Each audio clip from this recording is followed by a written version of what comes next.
Quem vai viajar de avião nesse fim de ano precisa ficar atento ao transporte da bagagem. Em casos de extravio de malas, que estão sob a responsabilidade da empresa aérea, o passageiro tem direito de exigir uma compensação financeira. A Rebeca sabe muito bem o que é programar uma viagem e chegar no local de destino sem a mala. Hoje, ela se prepara. Leva sempre uma mochila com roupa extra. Perrengue, nunca mais. E a gente sempre tenta manter a bagagem bem pertinho da gente, para não correr qualquer risco de perder ou de ir para qualquer outro lugar. E eu já tive casos que já perdi a mala, extraviou, foi maior confusão, mas no final acaba tudo dando certo. Na hora que chega a mala, aquele alívio. É, aquele alívio.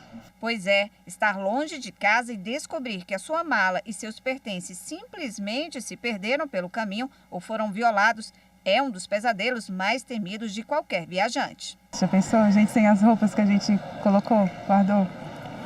Quando chega e vê a mala na esteira, é aquele alívio? É um alívio. Minhas coisas estão aqui, graças a Deus.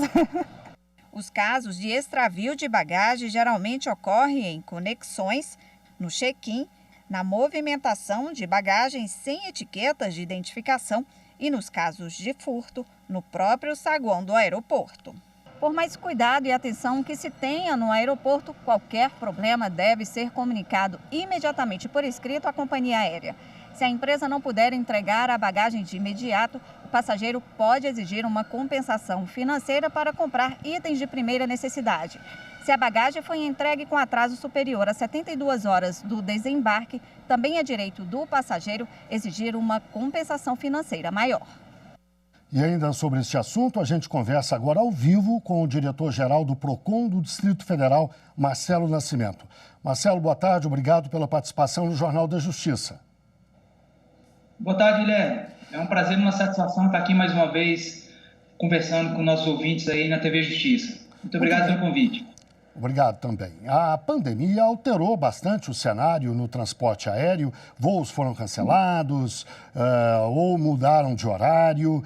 E se por um acaso o consumidor já pagou, ele pode ter restituição desse valor por parte da operadora se não puder embarcar, por exemplo? Sim, Guilherme, ele pode e deve reaver o reembolso se assim for do desejo dele. Né? Cabe lembrar aqui que o governo federal lançou a medida provisória 925, né, logo no início da pandemia, no dia 18 de março, que foi convertida em lei posteriormente, na lei 14.034, né, que está em vigor até agora. Ela tem o prazo dela inicial é até agora dia 31 de dezembro. Então, os passageiros que têm passagens marcadas, têm voos marcados nesse período, até o dia 31 de janeiro desse ano, ele pode sim reaver o reembolso, se assim for o desejo dele, né? Ou então solicitar o cancelamento da passagem também para poder utilizar também na forma de um crédito. Né? Aí cabe aí também uma distinção, porque vai depender de quem está cancelando o voo, se é a empresa aérea ou se é por consumidor. Aí a regra muda um pouquinho aí de quem partir a iniciativa para o cancelamento do voo. Se foi a empresa, qual é o procedimento? O que o consumidor tem de fazer?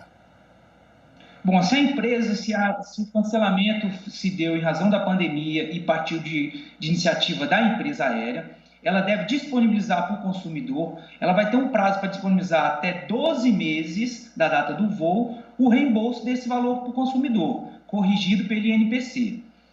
Ou então ela pode disponibilizar para o consumidor um crédito. Esse crédito vai poder ser utilizado pelo consumidor ou por terceiro no período de até 18 meses da data do voo.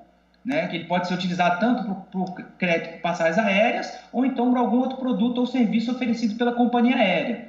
E esse crédito ou reembolso, Guilherme, ele tem que ser concedido para qualquer modalidade de aquisição da passagem aérea pelo consumidor, se for por dinheiro, cartão de crédito, débito, milhas ou pontos. Então, qualquer das modalidades, a empresa aérea tem que garantir isso para o consumidor. E no caso do chamado overbooking, como é que o consumidor deve proceder? A empresa deve disponibilizar para o consumidor a reacomodação num voo próprio ou de terceiro. Se a empresa assim não agir e for desejo do consumidor não conseguir um outro voo, ela deve conceder o reembolso integral do valor corrigido com o consumidor. Né? E ainda nessa possibilidade possibilidade também, nesse caso, se o consumidor tiver algum transtorno maior com esse overbook, não conseguir viajar em razão de, né, ou tinha um compromisso, ou mesmo por férias, ele pode ainda ajuizar uma ação contra a empresa aérea, e pleiteando inclusive danos morais em razão disso. O senhor citou no começo da nossa conversa a medida provisória do começo do ano, mas há uma segunda regra que foi estabelecida mais adiante, não é isso?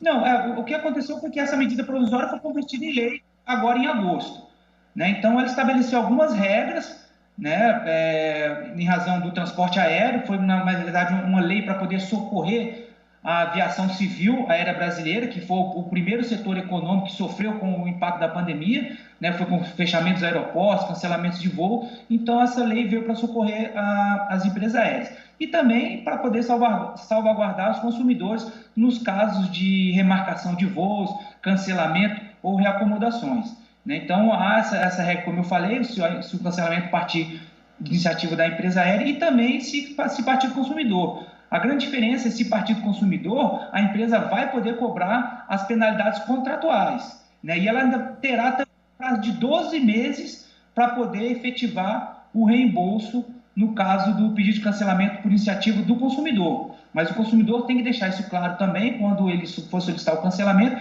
que isso se deu em razão da pandemia, né, Guilherme? Mas aí a gente volta a falar. De 31 de dezembro. A gente não sabe se vai ter alguma nova medida aí estendendo. A ANAC já partiu, já tomou iniciativa, ela lançou uma resolução a 556 também, de forma emergencial, em razão da pandemia, e agora ela ampliou a vigência dessa resolução até o dia 31 de outubro de 2021. Ela tinha um prazo também inicial até agora, dezembro, mas a ANAC já estendeu esse prazo até outubro do ano que vem. Paulo Nascimento, diretor do PROCON do Distrito Federal, muito obrigado pela entrevista, uma boa tarde.